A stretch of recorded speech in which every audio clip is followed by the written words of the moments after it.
සියලු දෙනාටම සුබ දවසක් වේවා. සාහස්‍ය এডুকেෂන් YouTube channel එකේ ඔයාලගේ වර්ගජ සමීකරණ පැකේජ් එකේ ඔන්න කිව්වා වගේම 2020 21 22 23 ඔන්න අද කතා කරනවා 2024 මේ මෑත භාගයේ විභාග ලියපු අයියලා අක්කලාගේ විභාගයට ආපු වර්ගජ සමීකරණ ගැටලුව විසඳන්න තමයි යන්නේ. මේක පුතේ අනිත් අවුරුදු වගේ නෙවෙයි. ටිකක් සාපේක්ෂව වෙනස්. ටිකක් විතර අමාරුයි.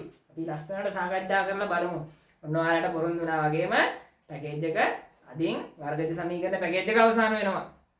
ඊට පස්සේ අපි තවත් ගැටලු සෙට් එකක් 2020 ඉඳලා 24ට යනකම් සාකච්ඡා කරන කොටස් වශයෙන් ගන්න. හරිද? අද 2024 O level ගාන හදන්න යන්නේ. එහෙනම් මෙන්න ඇඳලා තියෙනවා රූපේ බලමු ගැටලුව කොහොමද වෙන්නේ කියලා. ඒකල බලමු ගාන අමාරුද ලේසිද හදාගන්න පුළුවන්ද බැයිද කොහොමද කතාව කියලා. හරි. ඔන්න ගැටලුවට යන්න එහෙනම්. මොකද්ද මේ කියන්නේ? මෙන්න රූපේ දීලා තියෙනවා.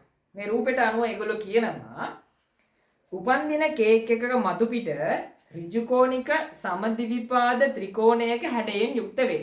ඒ කියන්නේ මේ තියෙන්නේ උඩ පැත්තෙන් බලනකොට කේක් එකක් තමයි මේ තියෙන්නේ. හරිද? මෙන්න මේ ඍජුකෝණික ත්‍රිකෝණාකාර හැඩයක් තියෙනවලු අන්න ඒ කේක් එකේ. හරිද? ඊට පස්සේ කියනවා එහි සමාන පාද දෙකේ දිග. එහෙනම් එයාගේ සමාන පාද දෙකක් තියෙනවා. එයාලගේ දිග දෙනවා සමාන පාද දෙකේ දිග 2x සෙන්ටිමීටර්. සෙන්ටිමීටර් 2x ප්‍රමාණයක්ලු එයාලගේ දිග. ඊට පස්සේ කියනවා බැගින් වේ කියලා දෙනවා. ඊට පස්සේ රූපයේ දැක්වෙන පරිදි සුබ උපන්දිනයක් යන වචනය මෙන්න තියෙනවා. සුබ උපන්දිනයක් යන වචනය දිග x ධන 2යි. මෙතන දිග x ධන 2යි. සහ පළල x ඍණ 4යි. පළල x ඍණ 4යි ඔන්න තියෙනවා. පළල x ඍණ 4 සෙන්ටිමීටර් වන ඍජුකෝණාශ්‍රාකාර සුදු අයිසිං කැබැල්ලක ලියා ඇත. මේක දීලා තියෙන සුදු පාට අයිසිං කැබැල්ලක ඍජුකෝණාශ්‍ර හැඩයක අයිසිං කැබැල්ලක තමයි දීලා තියෙන්නේ සුබ උපන්දිනයක් කියලා. ඊට පස්සේ දැන් ඉතින් කේක් එක මතක් වෙනවා ඇති. ඊට පස්සේ කියනවා ඉතිරි කොටස රෝස පැහැයෙන් සරසා ඇති අතර. ඒ කියන්නේ මෙන්න මේ එළියේ තියෙන මෙන්න මේ ටික. මේ පැත්තේ තියෙන රෝස පාටින්ලු. රෝස පාටින් සරසා ඇති අතර එහි වර්ගඵලය දෙනවා 132යි වර්ග සෙන්ටිමීටර්. يعني මෙන්න මෙයාගේ 132යි වර්ග සෙන්ටිමීටර කියලා දෙනවා. එන මේ පැත්ත රෝස පාට කොටස. හරිද? ඊට පස්සේ කියනවා ඔන්න ඔය විදිහට විස්තරේ දීලා රෝමිලක්කන් එක කොටසෙන් කියනවා x මගින් අන්න සමීකරණය දෙනවා. මොකද්ද දෙන්නේ? x වර්ග ධන 2x ඍණ 124 සමානයි බිඳුව. මෙන්න මෙයා සමීකරණය තෘප්ත කරන බව පෙන්වනවා. x හි අගය ආසන්න සෙන්ටිමීටරයට සොයා. x අගය ආසන්න සෙන්ටිමීටරයට හොයන්න කියන්නේ. සොයන්න කියලා කියනවා මූල පහේ අගය දෙනවා. අපිට අවශ්‍ය කෙනා මූල පහ සමානයි 2.24යි කියලා දෙනවා. ඔන්න මූල පහ දුන්නා. ඔය විතර රොමිලක්කන් එකෙන් අහන. දෙකෙනුත් කතාවක් අහනවා. අහන්න තමයි පොඩි වෙනස් කතාවක්. අනිත් ඒවාට වඩා සාපේක්ෂයෙන් يعني හත්පසින්ම වෙනස්. මොකද්ද මේ අහන්න බලන්න. කේක් එකෙහි මතු පිට දිගම පැත්තේ දිග. පැහැදිලි කරලා දෙන්නම්. දිගම පැත්තේ දිග 2යි මූල 2යි x මගින් දෙනු ලබන බව පෙන්වා. එම දිග සෙන්ටිමීටර 28ට වඩා වැඩි බව පෙන්වන්න කියලා කියනවා. අපි ඒක ඊළඟට යමු. ඉස්සෙල්ලා මේ කියන කතාව ඉවර කරන් ඉන්නකෝ. හරි. මුලටම කියනවා සමීකරණය තෘප්ත කරනවා කියලා පෙන්වන්නලු. හදමු. මෙතනක් තියෙන්නේ අපි මීට කලින් කරපු වැඩේ සරලම කතාවක්. මොකද්ද කතාව? ඒගොල්ලෝ කියනවා පුතා ඉතිරි කොටසේ වර්ගඵලය තමයි 132යි. ඉතිරි කොටස කියන්නේ මෙන්න මේ රෝස පාට. එහෙනම් ඔයගොල්ලෝ සරල කතාවක් තියෙන මොකද්ද? ලොකු කේක් එකේ. මෙන්න මේ ලොකු කේක් එකේ. ලොකු කේක් එකේ වර්ගඵලය හොයලා ඒකෙන් මෙන්න මේ පොඩි අයිසිං කෑල්ලේ වර්ගඵලය අඩු කරනවා. ලොකු එක්කෙනාගේ වර්ගඵලයෙන් පොඩි කෙනාගේ වර්ගඵලය අඩු කරා නම් මෙන්න මේ රෝස පාටට තියෙන කොටස වෙච්ච 132 වර්ගඵලය. එහෙනම් ඉස්සර ලොකු කෙනා වර්ගඵලය හොයමු. ලොකු කෙනා ඍජුකෝණික ත්‍රිකෝණයක් නේ. එහෙනම් මම ගන්නවා. ත්‍රිකෝණේ වර්ගඵලය. ත්‍රිකෝණේ වර්ගඵලයේ සූත්‍රය ඔයගොල්ලෝ දන්නවා. මොකද්ද? භාගයක් ලම්බ උස ගුණ කිරීම ආධාරකය. එහෙනම් මේකේ ලම්බ උස සහ ආධාරකය හොයාගමුකෝ. හිතන්න මෙන්න මේ ඍජුකෝණයට අදාළ මෙන්න මේ කොටස සලකන්නකෝ. මේ කොටස සැලකුවාම පුතේ අපිට ඕන නම් ආධාරක විදිහට මෙයා ගන්න පුළුවන්. එතකොට ලම්බ උස වෙන්නේ මෙයා. එහෙම නැත්නම් මෙයා ආධාරකයේ විදිහට ගත්තොත් ලම්බ උස වෙන්නේ මෙයා. මෙයා කෙලින්ම දෙන කර්ණපාතේනේ. ඉතින් එයා පැත්තකින් තියෙනවා. එහෙනම් ඔයාලට මේ කැමති දෙන්නගෙන් කවුරුණත් ගන්න පුළුවන්. එහෙනම් අපි ආධාරකයට 2x ලම්බ උසත් 2x කියලා. හරි මේ දෙකට මේ දෙක කැපිලා යනවා. එහෙනම් ඉතුරු වෙන්නේ x ගුණ කිරීම 2x. ඉතුරු ඔයාලට එනවා 2x වර්ග කියලා කතාව. ඔන්න ත්‍රිකෝණයේ වර්ගඵලය ආවා.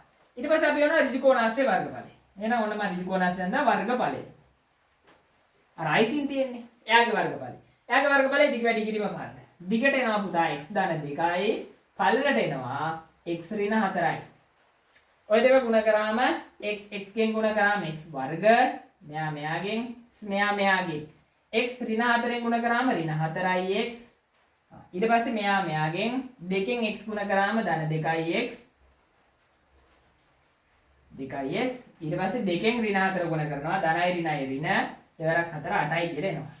තවත් සුළු කරාම x වර්ග ඍණ 4යි x ධන 2යි x ලකුණු අසමානයි. ලොක්කගෙන් පොඩ්ඩ අඩු කරනවා 4යි x කෙන් 2යි x ගියාම පුතේ 2යි x. ලොක්කගේ ලකුණ ඍණ කියලා එනවා. වැඩි ෂේප්. ඊට පස්සේ මෙතන ඍණ 8යි. ඔන්න එහෙනම් ත්‍රිකෝණයේ ලොකු එක්කෙනාගේ වර්ගඵලයක් ආවා අපිට මෙන්න මෙහෙම. ලොකු එක්කෙනාගේ වර්ගඵලය ආවා 2x කියලා. පොඩි එක්කෙනාගේ වර්ගඵලය මෙන්න මේ කතාවෙන් ආවා. මෙන්න මේ සමීකරණයෙන් ආවා. ත්‍රිපද වර්ගිත ප්‍රකාශනයෙන් ඇවිල්ලා තියෙනවා. එහෙනම් ලොකු එකාගේ වර්ගඵලයෙන් පොඩි එක අඩු කරාම මෙන්න මේ රෝස පාට වර්ගඵලය එනවා. එහෙනම් රෝස පාට කොටසේ වර්ගඵලය. එහෙනම් රෝස පැහැති කොටසේ ඔයාලට තේරෙන තමයි මේ ලියන්නේ. කොටසේ වර්ගඵලය. රෝස පැහැති කොටසේ වර්ගඵලය එනවා. ලොකු එක්කෙනාගේ වර්ගඵලය වෙච්ච කීයද? 2x. 2x වර්ග උගෙන් අඩු කරන්න ඕනේ පොඩි එකව. අඩු කරනවා. පොඩි එක්කෙනා හින්දා මම වරහණක් ඇතුළට ගන්නවා. මොකද අඩු කිරීමකින් පස්සේ ප්‍රකාශනයක් තියෙනවා නම් පුතේ එයා වරහණක් ඇතුළට ලියන්න ඕනේ. මොකද ඍණ ලකුණේ වරහණ ඇතුළ සුළු වෙනවා. එතකොට ලකුණු මාරු වෙන්න ඕනේ. එහෙම නැත්නම් ගාන වැරදි. ඇතුළට එනවා x වර්ග ඍණ 2x ඍණ 8යි කියලා එනවා. හරි. රෝස පැහැති කොටසේ වර්ගඵල වලට ගැටලුවේ දෙනවා 132යි කියලා. ඉතින් මෙතන තව සුළු කරගමු 2x වර්ග. ඍණෙන් x වර්ග ඍණ x වර්ග කියලා එනවා. එතකොට ඍණයි ධන 2x ඍණයි ධන 8යි. තාඩිය සුළු වෙනවා වලට වෙනවා මේ දෙන සුළු වෙනවා 132 සමානයි 2x වර්ගයෙන් තව x වර්ගයක් අඩු වෙන්න තියෙන්නේ. එතකොට x වර්ග කියලා එනවා.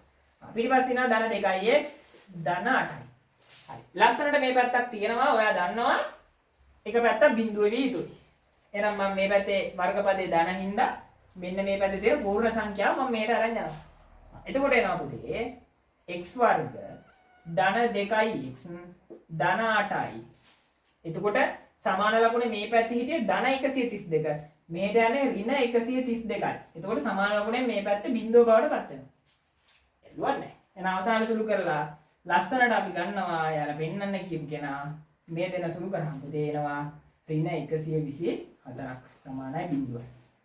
ඔන්න වර්ග සමීකරණය තෘප්ත කරලා පෙන්නනවා. ඒ තමයි කරන්න තිබුණේ. ඔන්න ඔය විදිහට මේ මෑතකදී ලියපු ළමයි මේ විදිහට තෘප්ත කිරීම කරලා තිබ්බනම් ලස්සනට ලකුණු ටික හම්බ වෙනවා. කිසිම අඩුපාඩුවක් නැතුව. එහෙනම් ඔන්න දැන් තෘප්ත කිරීම හරි. ඊට පස්සේ කියනවා ගැටලුව හදලා වර්ග පූර්ණයෙන් සුළු කරලා x ලාගේ අරගන්න කියනවා. ඒකලා ඒක ආසන්න සෙන්ටිමීටරයට වඩයන්න කියලා කියනවා. එහෙනම් අවම දිගට මාදා කියන්නේ වර්ග පූර්ණය කරමු. මම මේක මගා ගන්නවා.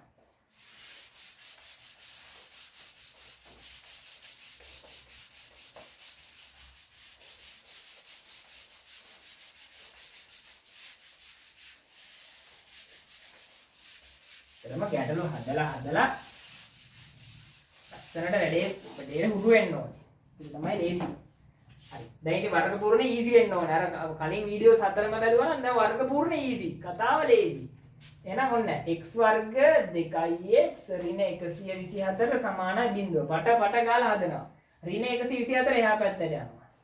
ධන 2x මෙතන ඍණ 24 මේක ධන 24ක් විදිහට ලස්සනට පල්ලෙහාට එහා පැත්තට යනවා. දැන් වර්ග නැති බීජීය පදේ එළියට ගත්ත බෙදුව දෙකෙන් එනවා උත්තරේ වර්ග කරා. දෙපැත්තටම එකතු කරනවා. x වර්ග ධන 2x ධන 1 වර්ග 124 ධන 1 වර්ග. මෙයාලා පූර්ණ වර්ගයක් කරනවා. ඔන්න දැම්ම x දෙකෙන් 1යි ධන ලකුණ වර්ගය අයින් කරා දෙක අයින් කරාම එනවා ඉලක්කම. මෙතන පුතේ 124යි ධන 1 වර්ග කියන්නේ එකම තමයි. හා x ධන 1 වර්ග මේ පැත්තට එනවා 125. දැන් මේ වර්ගය මෙහෙට යන්න බෑ. වර්ගය යන්නේ වර්ගමූලය වෙලා. එතකොට x ධන 1 සමානයි වර්ගමූල 125 ධන හොරින්. ප්‍රශ්නයක්. මොකක්ද ප්‍රශ්නේ? ප්‍රශ්නේ තමයි මෙතෙන්ට ගොලේ 125යි දීලා තියෙන්නේ 5යි. එහෙනම් ඕකෙන් 5 හදා ගන්න ඕනේ. බලමු හදාගන්න විදිහ. හරිම ලේසි. x ධන 1 සමානයි ඔන්න වර්ගමූල ධන ඍණ අපි දන්නවා 125 දැන් අපි කල්පනා කරනවා 5 හැදෙන්න කැඩෙන්නේ කොහමද? කැඩෙන්නේ මෙහෙමයි 25 සරක් 5. 25 සරක් 5 125යි. සරලව කතා වෙනවා. අන්න කැඩලා එනවා. එතකොට x ධන 1 සමානයි ධන හෝ ඍණ මේ අපි දන්නවා මේ වර්ගමූලය පුතේ 25ටත් අයිති 5ටත් අයිති. එතකොට 25 වර්ගමූලය ගත්තොත් 5යි. 5 වර්ගමූලය අපි දන්නේ නැති හින්දා කෙලින්ම මූල 5යි කියලා මම දානවා. දැන් අපි ගන්න ඔය කතාව. දෙයිද ඇති නේද? මොනවද? එහෙනම් x ධන 1 සමානයි ධන හෝ ඍණ 5 ගුණ කිරීම මේ දෙක අතර තියෙන ගුණ කිරීමන්නේ මූල 5 යගේ යන දෙනවා 2.24යි කියලා. ඊට පස්සේ ගුණ කරමුකෝ. x ධන 1 සමානයි ධන හෝ ඍණ ගුණ කරොත් එහෙම 5 අරක් අතර 20න් බිඳුවයි දෙකක් ඉතිරි. 5 අරක් දෙක 10යි 2යි 12න් 2යි එකක් ඉතිරි. 5 අරක් දෙක 10යි 1යි 11යි කියලා. දැන් අපිට ගන්න තියෙන උත්තරයක්. දැන් මෙතන නම් පුතේ බලමු උත්තර දෙකම අරගෙන මොකද වෙන්නේ කියලා. x ධන 1 සමාන. එකක් ධන උත්තරයක් ගන්න. ධන 11.2. පිටිපස්සේ බිඳුවන වැඩක් නැහැ. ඌ වැඩක් නැහැ. වෙලා අයින් කරලා. ඊට පස්සේ ගන්න ඍණ උත්තරේ. x ධන 1 සමානයි ඍණ 11.2. එතකොට මෙතන ධන 1 මේ පැත්තට යන්නේ ඍණ 1 වෙලා. එතකොට x සමානයි 11.2 ඍණ 1යි. මේ පැත්තත් එහෙමයි. x සමානයි මේ ධන 1 මෙහෙට යන්නේ ඍණ 1 වෙලා. හරි? වඩලා ගන්න එපා 11.2 ඍණ 1යි. මෙතන 11 එකක් අඩු වෙන්න ඕනේ. එහෙනම් x සමානයි 10.2යි කියලා එනවා. 10.2යි. මෙතනට යනකොට පුතේ x සමානයි දෙන්නම ඍණ. ඍණ 11යි ඍණ 1යි. එහෙනම් අපි දන්නවා ඍණ සංඛ්‍යා දෙක එකතු වෙනවා. එහෙනම් 11යි 1යි ඍණ 12.2යි. ඔන්න කතාව. දැන් ඔන්න x වලට උත්තර දෙකක් ආවා. එහෙනම් මේකෙන් එකෙක් අයින් කරන්න නැහැ. දැන් නම් හරි ලේසි. මොකද්ද කතාව? එකෙක් ධන අනික ඍණ. මේ x කියන්නේ මොනවද ළමයි? x කියන්නේ පුතේ දිග ප්‍රමාණ. එහෙනම් දිග ප්‍රමාණ ජීවිතේ රට ඍණ වෙන්න පුළුවන්ද? දිග ප්‍රමාණ ඍණ වෙන්නේ නැහැ. හරිද? ආයෙනම් අනිවාර්යෙන් x වෙන්න පුළුවන් එක උත්තරයයි. හරිද? එහෙනම් අපි ඒක ගමු. මම මේක සරලව ලියන්නම්කෝ. දිග ප්‍රමාණ ඍණ නොවන බැවින් මේ තේරෙන්න ලියන්නේ ඈ. ඍණ නොවන බැවින් x සමානයි 10.2 සෙන්ටිමීටර් වේ කියලා ගත්තා. මොකද මේ යගයන් සෙන්ටිමීටර වලින් තමයි පෙන්වන්න තියෙන්නේ. මොකද මෙතන වර්ග සෙන්ටිමීටර වර්ගඵලය තියෙන්නේ. ඊට පස්සේ ප්‍රශ්නෙන් අහන්න මොකද පුතා? ප්‍රශ්නෙන් අහන්න. ඔන්න දැන් අපි මම මගාගත්ත ඉඩ නැති හින්දා ඊට පස්සේ ගැටලුවේ අහලා තියෙන්නේ දැන් අපි x ලා ගාවනේ 10.2 සෙන්ටිමීටර කියලා. ගැටලුවේ දෙන්නේ පුතේ මොකද්ද? බව පෙන්වනවා x යාගේ ආසන්න සෙන්ටිමීටරයට ගන්න කියලා. එහෙනම් ඔයාලා දන්න කාරණාවක් තියෙනවා. මොකද කාරණාව දශම දිත්තේ පිටිපස්සේ සංඛ්‍යා ඉවත් කිරීම.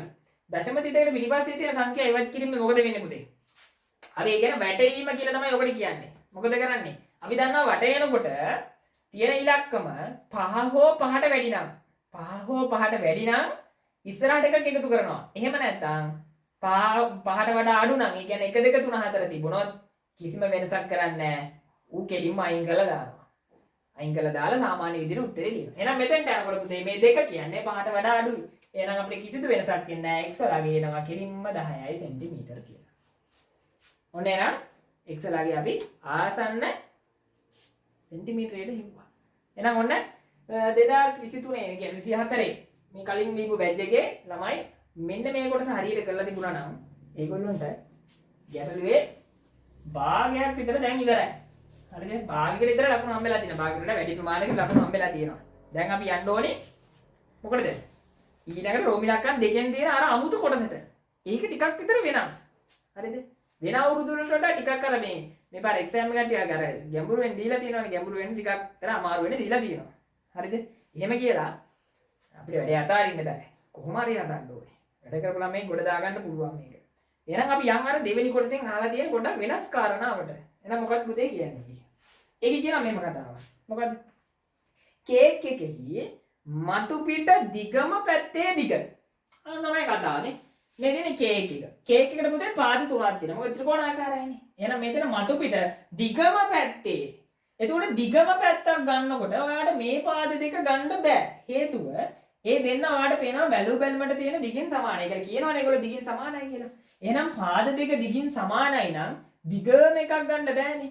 එහෙනම් අනිවාර්යෙන් දිගම පැත්ත විදිහට කියන්නේ මෙයා ගැන. මෙයා ගැන තමයි ඔය කියන්නේ. එහෙනම් මෙයා ගැන කියනවා මොකද්ද පුතා? දිගම පැත්තේ දිග 2 මූල 2x. එහෙනම් 2 මූල 2x මගින් 2 මූල 2x මගින් දෙනු ලබන බව පෙන්වනවා. ඒකෙන් දෙනවා කියලා පෙන්වන්නලු එම දිග, ඒ කියන්නේ මෙයාගේ දිග සෙන්ටිමීටර් 28ට වඩා වැඩි බව පෙන්වන්න කියනවා.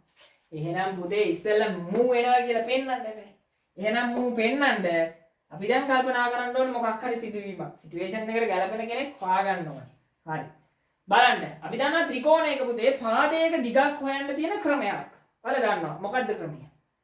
ත්‍රිකෝණයක පාදයක දිගක් හොයන්න අපිට කෙලින්ම දාන්න පුළුවන් පයිතගරස් සම්බන්ධතාව.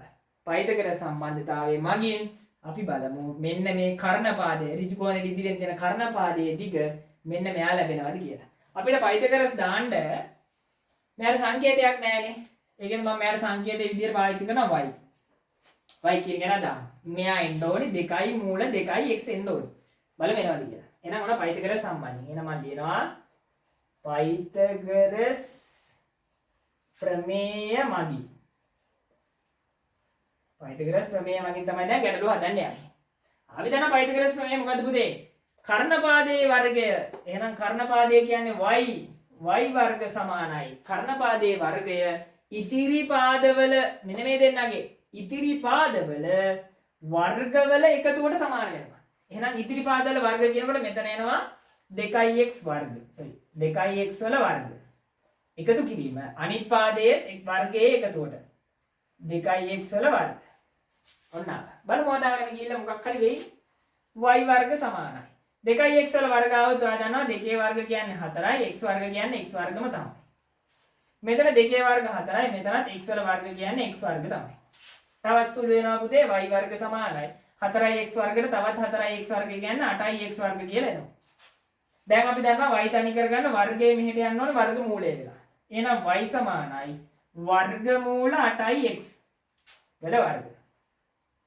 දැන් ඕගොල්ලෝ දන්නවා මේ දෙන්න අතර බැඳිලා තියෙන පුතේ ගුණ කිරීමනේ. එතකොට මේ වර්ගමූලය කියන කෙනා මේ 8ටත් අයිති මේ x ටත් අයිති. එතකොට අපිට y වෙලා ගේනවා. මම වෙන වෙනම අයිති කරන්න. වර්ගමූල 8 ගුණ කිරීම වර්ගමූල x වර්ග. එතකොට y සමානයි. අපිට 8 හදා ගන්න ඕනේ. දැන් මෙතන 2යි 2යි තියෙන්නේ බෑ. එහෙනම් 8 හදා ගන්න ඕනේ. 8 හැදෙන්නේ කොහොමද පුතේ? 4 වරක් 2යි. එතකොට මෙන්න මේ 2යි මූල 2 හැදෙනවා. ගුණ කිරීම. x වල පුතේ වර්ගය සහ වර්ගමූලය. ඔයාලා දන්නවා සරල කාරණාවක්. මේ වර්ගෙට වර්ගමූලය මොකද වෙන්නේ? කැපිලා අයින් වෙනවා. කැපිලා අයින් වුණාම ඉතුරු වෙනවා x කියලා. එතකොට y සමානයි 4 වර්ගමූලය පුතේ 2යි. වර්ගමූල 2 අපි දන්නේ නැති හින්දා මූල 2යි. x සම්බන්ධ කරාම ඔන්න දිගම පැත්තේ දිග අපිට ආවා 2යි මූල 2x කියලා. මෙන්න මේක හදාගන්න ඕනේ. මේක තමයි අර තිබ්බ අමුතු කතාව. මොකද මේ වගේ එකක් මේ මීට කලින් පේපර්ස් වල අහලා තිබුණ නෑ පුතා. හරිද? ටිකක් අර මේ වැඩිපුර හිතන තැනට මේ පාර සාමාන්‍ය පෙළ විභාගේ අරගෙන තියෙනවා. ගණිත පේපර් එකේ අරන් තියෙනවා ටිකක් වැඩිපුර හිතන තැනට. හරිද? එකෙන් බලන්නේ ළමයාගේ දක්ෂතාවයේ තරම තමයි. ගණන් වැඩ කරලා තියෙන ප්‍රමාණය. ඊට පස්සේ කියනවා ඔන්න දෙනු ලබන බව පෙන්වා එම දිග සෙන්ටිමීටර් 28ට වඩා වැඩි බව. එහෙනම් ඒක දිග හොයමු. එහෙනම් y සමානයි 2යි මූල 2යි x. මේකට මූල දෙකේ ආගේ දෙනවා පුතේ. මූල දෙක සමානයි. මූල දෙක දෙනවා 1.41 කියලා. 1.41 කියලා දෙනවා. එහෙනම් x වලගේ ඔන්න අපිට ඕනි වෙනවා. මේ අපි හොයාගත්තා. x කියන්නේ 10යි. එහෙනම් y සමානයි 2 ගුණ කිරීම මූල දෙකයාගේ 1.41යි ගුණ කිරීම x වලගේ පුතේ 10යි. එහෙනම් y සමානයි ගුණ කළ බලන්න 10 වරක් 2 20 ගුණ කිරීම 1.4යි 1 හරියටම උත්තරේ එනවා y සමානයි අපිට තියෙන 28ට වැඩි බව පෙන්වන්නනේ එහෙනම් උත්තරේ එනවා 28.2යි සෙන්ටිමීටර් කියලා. ගුණ කරලා බලන්න 28.2යි කියලා එනවා. හරිද? එහෙනම් පෙන්වන්න තියෙන්නේ 28ට වඩා වැඩි බව. හරියටම හරිනේ. දශම දෙකකින් වැඩි වෙලා. වැඩි බව තමයි පෙන්වන්න තියෙන්නේ. එහෙනම් අපි වෙන්නමු. එම නිසා y කියන කෙනා විශාලයි 28යි සෙන්ටිමීටර් වේ. ඔන්න 28ට වැඩි බව අපි පෙන්වනවා y දලාගේ. එහෙනම් ඔන්න ඔය විදිහට 2024 මේ මෑත භාගයේ දීපු ළමයි මෙන්න මේ විදිහට අපේ වර්ග සමීකරණ ගැටලුව හදලා තිබුණා නම් අනිවාර්යෙන් පුතා ලකුණු 10 හම්බ වෙනවා. එහෙනම් ඔන්න ඔය විදිහට ඔළුව කල්පනා කරලා තැනේ බලලා ඇනේ ගහ ගන්න පුළුවන් වෙනවා. හරිද? එහෙනම් අවුරුදු 5ක වර්ග සමීකරණ ගැටලුව හදලා ඉවරයි. අවුරුදු 5ක වර්ග සමීකරණ ගැටලුව අපි සාහස এডুকেෂන් YouTube channel එකේ පිළිවෙලට දාලා තියෙනවා. ඒ පිළිවෙල ටික බලපල්ලා පුතේ. පිළිවෙලට බලලා කොටස් ටික ලස්සනට ඔළුවට දාගෙන මෙතෙන්ට එනකොට වර්ග සමීකරණ ඊසි කේස් එකක් වෙලා තියෙන්නේ. හරිද? එහෙනම් පිළිවෙලට බලලා ලස්සනට වැඩේ කොට දාගන්න වර්ග සමීකරණ මං හිතනවා දැන් ගැටලුවක් නැතුව ඇති. තව ඉතින් ඔයාලගේ ඉස්කෝලේ ඉගෙන ගන්නවා තව පන්ති වලදී ඔයගොල්ලෝ ඉගෙන ගන්නවානේ. ඒත් එක්ක මේක ඔයගොල්ලන්ට සෑහෙන වටිනාකමක් දෙයි. ඔයගොල්ලෝ පාස් පේපර් ගැටලු හදනකොට. එහෙනම් ඔයගොල්ලොත් හදලා බලන්න කොහොම හරි වැඩේ කොට දාගන්න ගණන් වලට එකක් ගන්න. ඒ වගේම අමතක කරන්න එපා සාස්ත්‍ය এডুকেෂන් YouTube channel එක subscribe කරන්න. ඒකලා යාළුවෝ අතරෙත් බෙදලා ඔයත් වැඩේ කොට දාගන්න. එහෙනම් ඔයාලට ජය වේවා. තවත් කොටසකින් තවත් ගැටලු පැක් එකකින් අපි ඔයාලව ළඟදීම හම්බ වෙනවා. එහෙනම් සියලු දෙනාටම සුබ දවසක්.